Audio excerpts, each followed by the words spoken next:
విశ్రాంత ఐఏఎస్ చిరంజీవులు గారు అందించిన ఆర్టికల్ ఆధారంగా బీసీ ఉద్యమాన్ని దారి మళ్లించే కుట్ర జరుగుతుందా అనే అంశాన్ని కూలంకుషంగా చర్చిద్దాం. తెలంగాణ రాష్ట్రం ఏర్పడి 12 సంవత్సరాలు పూర్తయ్యాయి. రాష్ట్ర విభజన సమయంలో ఉధృతంగా కనిపించిన ప్రాంతీయ భావోద్వేగాలు, రాజకీయ ఉద్రిక్తతలు క్రమంగా తగ్గుముఖం బట్టి 2 తెలుగు రాష్ట్రాల ప్రజలు తమ అభివృద్ధి, ఉపాధి, విద్య, ఆరోగ్యం, సంక్షేమం వంటి అంశాలపై దృష్టి కేంద్రీకరించే దశకు చేరుకున్నారు.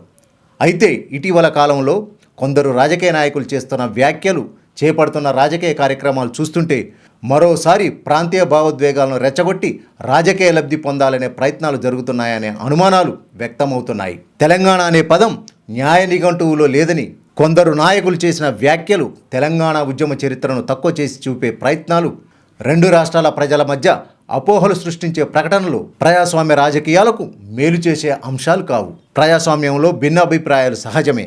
కానీ ఒక ప్రాంత ప్రజల ఆత్మగౌరవాన్ని దెబ్బతీసే విధంగా మాట్లాడడం రాజకీయ సంస్కృతికి విరుద్ధం.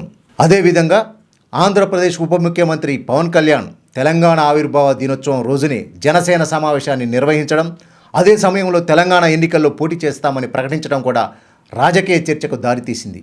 తెలంగాణ ప్రజలకు ఒక సవాలు విసిరేలాగా ఉంది. భారత రాజ్యాంగం ప్రకారం దేశంలోని ఏ పౌరుడైనా ఎక్కడి నుంచైనా ఎన్నికల్లో పోటీ చేసే హక్కును కలిగి ఉంటాడు. ఆ హక్కును ప్రశ్నించే పరిస్థితి లేదు. గతంలో కూడా జనసేన తెలంగాణ ఎన్నికల్లో పోటీ చేసింది. కాబట్టి ఎన్నికల్లో పోటీ చేయడంపై అభ్యంతరం లేదు. కానీ రాజకీయ లబ్ధి కోసం ప్రాంతీయ ఉద్రిక్తలను రెచ్చగొట్టేలా వ్యాఖ్యలు చేయడం, తెలంగాణ ప్రజల మనోభావాలను గాయపరిచే విధంగా వ్యవహరించడం మాత్రం సమర్థనీయమైనది కాదు. ఇటీవల జరిగిన కొన్ని సంఘటనలు పరిశీలిస్తే తెలంగాణ అస్తిత్వాన్ని, తెలంగాణ ఆత్మగౌరవాన్ని దెబ్బతీసే విధంగా కొన్ని రాజకీయ శక్తులు వ్యవహరిస్తున్నాయనే అభిప్రాయం ప్రజల్లో వ్యక్తమవుతుంది. తెలంగాణ నేలపై తెలంగాణ చరిత్రకు, ఉద్యమానికి సంబంధించిన నాయకులను పక్కన పెట్టి ఇతర ప్రాంతాల నాయకుల విగ్రహాలను ఆవిష్కరించడం, ప్రధానమంత్రి నరేంద్ర మోదీ తెలంగాణ పర్యటన సందర్భంగా ఆంధ్రప్రదేశ్ ముఖ్యమంత్రి, ఉప ముఖ్యమంత్రిని కలవడం, కానీ తెలంగాణ బీజేపీ నాయకత్వానికి అదే స్థాయిలో ప్రాధాన్యం ఇవ్వకపోవడం వంటి పరిణామాలు అనేక ప్రశ్నలను లేవనెత్తుతున్నాయి. అదేవిధంగా తెలంగాణకు సంబంధించిన వ్యక్తులను లేదా భావజాలాన్ని కించపరిచే వ్యాఖ్యలు కూడా అప్పుడప్పుడు వినిపిస్తూనే ఉన్నాయి. ఇలాంటి చర్యలు తెలంగాణ ప్రజల మనోభావాలను దెబ్బతీయడమే కాకుండా మళ్ళీ ప్రాంతీయ భావోద్వేగాలను రెచ్చగొట్టి రాజకీయ లబ్ధి పొందాలనే ప్రయత్నాలుగా కనిపిస్తున్నాయి. తెలంగాణ అస్తిత్వానికి, ఆత్మగౌరవానికి భంగం కలిగినప్పుడు తెలంగాణవాదులు తగిన రీతిలో స్పందించడం సహజం, అవసరం కూడా.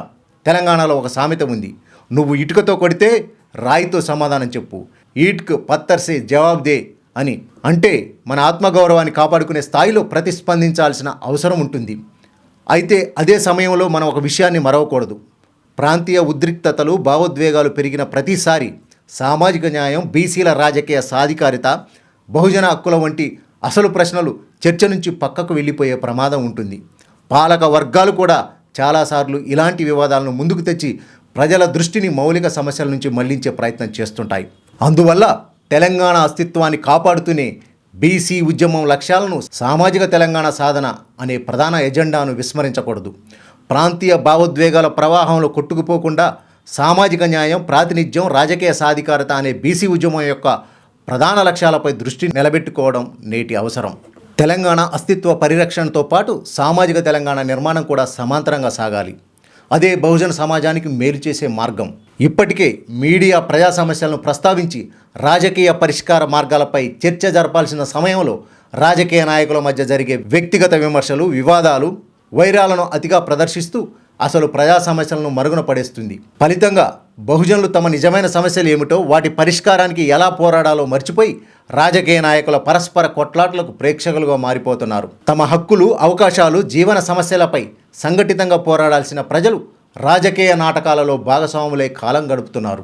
ఈ నేపథ్యంలో మీడియా బహుజన సమాజం దృష్టిని అసలు సమస్యల నుంచి మళ్లించి వారి ఆలోచనలను దారి మళ్లించే పాత్ర పోషిస్తుందని చెప్పడంలో ఎలాంటి అతిశయోక్తి లేదు. ప్రజాస్వామ్యంలో రాజకీయ పార్టీలు ఎన్నికల సమయంలో అనేక హామీలు ఇస్తాయి. అయితే అధికారంలోకి వచ్చిన తర్వాత ఆ హామీల అమలులో విఫలమైనప్పుడు ప్రజల దృష్టిని అసలు సమస్యల నుంచి మళ్లించేందుకు భావోద్వేగ అంశాలను ముందుకు తెచ్చే ప్రయత్నాలు చేస్తుంటాయి. మతం, ప్రాంతం, భాష, కులం వంటి అంశాలను రాజకీయ ప్రయోజనాల కోసం ఉపయోగించడం భారత రాజకీయాల్లో కొత్త విషయం కాదు. నిరుద్యోగం, రైతుల ఆత్మహత్యలు, ధరల పెరుగుదల, విద్యా సంక్షోభం, వైద్య సేవల లోపాలు వంటి ప్రజా సమస్యలకు సమాధానాలు చెప్పాల్సిన సందర్భంలో కొందరు నాయకులు వివాదాస్పద వ్యాఖ్యల ద్వారా చర్చను దారి మళ్లిస్తుంటారు. ఇదే సమయంలో తెలంగాణలో కూడా ప్రజల దృష్టి మరొక కీలకమైన అంశంపై కేంద్రీకృతమవుతుంది. అది బీసీల రాజకీయ, సామాజిక, ఆర్థిక హక్కుల ప్రశ్న. రాష్ట్ర జనాభాలో అత్యధిక శాతం ఉన్న బీసీలు తమ జనాభాకు అనుగుణంగా ప్రాతినిధ్యం, అధికార వ్యవస్థలో భాగస్వామ్యం, విద్యా అవకాశాలు, ఆర్థిక వనరుల్లో వాటా కోరుతున్నారు. సెన్సెస్లో కులగణన, 42% బీసీ రిజర్వేషన్లు, చట్టసభల్లో వాటా, చట్టసభల్లో బీసీ మహిళలకు రిజర్వేషన్స్ వంటి అంశాలు ప్రజా చర్చలోకి వస్తున్నాయి. ఇది యాదృచ్ఛికంగా వచ్చిన చైతన్యం కాదు. శతాబ్దాలుగా కొనసాగిన సామాజిక వివక్షకు వ్యతిరేకంగా వచ్చిన సహజ ప్రతిస్పందన. తెలంగాణ ఉద్యమ సమయంలో నీళ్లు, నిధులు, నియామకాలు అనే నినాదం బలంగా కనిపించింది. రాష్ట్రం ఏర్పడిన తర్వాత మరో ప్రశ్న ముందుకు వచ్చింది. ఆ నీళ్లు ఎవరికి వచ్చాయి? ఆ నిధుల ప్రయోజనం ఎవరికి దక్కింది? ఆ నియామకాలలో భాగస్వామ్యం ఎవరికి ఉంది? అభివృద్ధి ఫలాలు సమాజంలోని అన్ని వర్గాలకు సమానంగా చేరాయా, లేక కొద్దిమంది చేతుల్లోనే కేంద్రీకృతమయ్యాయా? ఈ ప్రశ్నలకు సమాధానాలు వెతికే క్రమంలోనే బీసీ ఉద్యమం మరింత బలపడుతుంది. ఈ ఉద్యమం ఏ ఒక్క నాయకుడు పిలుపుతో పుట్టింది కాదు. గ్రామాల్లో, పట్టణాల్లో, విద్యార్థుల్లో, యువతలో, ఉద్యోగుల్లో, మేధావుల్లో పెరుగుతున్న సామాజిక చైతన్యానికి ఇది ప్రతిబింబం. అందుకే కొందరు విశ్లేషకులు ఒక ప్రశ్న లేవనెత్తుతున్నారు. బీసీ బహుజన రాజకీయ చైతన్యం బలపడుతున్న సమయంలో ప్రాంతీయ వివాదాలను మళ్లీ ముందుకు తేవడం యాదృచ్ఛికమా, లేక ప్రజల దృష్టిని సామాజిక న్యాయ అంశాల నుంచి మరల్చే రాజకీయ వ్యూహమా? ఎందుకంటే ప్రజలు సామాజిక న్యాయం గురించి మాట్లాడడం ప్రారంభిస్తే అధికార భాగస్వామ్యం గురించి చర్చ మొదలవుతుంది. జనాభాకు అనుగుణంగా ప్రాతినిధ్యం గురించి ప్రశ్నలు వస్తాయి. రాజకీయ పార్టీల అభ్యర్థుల ఎంపిక, పదవుల పంపిణీ, ఆర్థిక వనరుల కేటాయింపు వంటి అంశాలు పరిశీలనకు వస్తాయి. ఇవి అధికార వర్గాలకు అసౌకర్యం కలిగించే ప్రశ్నలు. అందుకే కొన్నిసార్లు భావోద్వేగ రాజకీయాలు అసలు సమస్యలను కప్పిపుచ్చే సాధనంగా మారుతాయి. భారతదేశ చరిత్ర చెబుతున్న ఒక గొప్ప సత్యం ఏమిటంటే, సామాజిక న్యాయ ఉద్యమాలను శాశ్వతంగా ఎవరూ అణచలేరు. మహాత్మా జ్యోతిరావు పూలే, ఛత్రపతి సాహు మహారాజ్, పెరియార్, డాక్టర్ బిఆర్ అంబేద్కర్, డాక్టర్ రామ్ మనోహర్ లోహియా, కాన్షీరామ్ వంటి మహనీయులు ప్రారంభించిన ఉద్యమాలు ఎన్నో అడ్డంకులను ఎదుర్కొన్నప్పటికీ మరింత బలంగా ముందుకు సాగాయి. ఎందుకంటే అవి ప్రజల జీవిత వాస్తవాల నుంచి పుట్టిన ఉద్యమాలు. అవి కేవలం రాజకీయ నినాదాలు కాదు, సమానత్వం, గౌరవం, అవకాశాల కోసం జరిగిన పోరాటాలు. నేడు తెలంగాణలో వినిపిస్తున్న హిస్సా, ఇజ్జత్, హుకుమత్ అనే నినాదం కూడా అదే భావజాలానికి ప్రతీక. హిస్సా అంటే వాటా, ఇజ్జత్ అంటే గౌరవం, హుకుమత్ అంటే అధికార భాగస్వామ్యం. ఇది ఎవరికైనా వ్యతిరేకంగా చేసే ఉద్యమం కాదు. రాజ్యాంగం కల్పించిన సమాన అవకాశాల కోసం చేసే ప్రజాస్వామ్య డిమాండ్ మాత్రమే. జనాభాలో అత్యధికంగా ఉన్న వర్గాలు కేవలం ఓటర్లుగానే కాకుండా విధాన నిర్ణయాలలో భాగస్వాములుగా మారాలని కోరుతున్నాయి. ప్రాంతీయ విద్వేషాలు ప్రజలను తాత్కాలికంగా భావోద్వేగాలకు గురి చేయవచ్చు, కానీ అవి నిరుద్యోగ యువకుడికి ఉద్యోగం ఇవ్వవు, రైతు సమస్యలను పరిష్కరించవు, విద్యా అవకాశాలను పెంచవు, సామాజిక అసమానతలను తొలగించవు. ప్రజల జీవితాలను మెరుగుపరిచేది అభివృద్ధి, సామాజిక న్యాయం, సమాన అవకాశాలు, ప్రజాస్వామ్య భాగస్వామ్యమే. అందువల్ల తెలంగాణ సమాజం ముందు నేడు ఒక కీలకమైన ప్రశ్న ఉంది. మనం మళ్ళీ ప్రాంతీయ విద్వేషాల రాజకీయాల్లో చిక్కుపోవాలా, లేక సామాజిక న్యాయం, సమాన ప్రాతినిధ్యం, ప్రజా భాగస్వామ్యం, ఆర్థిక అభివృద్ధి వంటి మౌలిక అంశాలపై చర్చను ముందుకు తీసుకెళ్లాలా? గతంలో జరిగిన ప్రాంతీయ ఉద్యమాలలో రోడ్లపైకి ఎక్కింది బహుజన యువత, లాఠీ దెబ్బలు తినది బహుజన యువత, ఆత్మాహుతి చేసుకున్నది బహుజన యువత.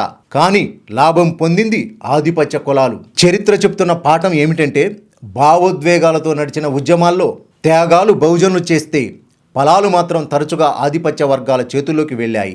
ప్రాంతీయత, భాష, సంస్కృతి వంటి అంశాలను ముందుకు తెచ్చి ప్రజలను సమీకరించడం ఒక రాజకీయ వ్యూహం కావచ్చు.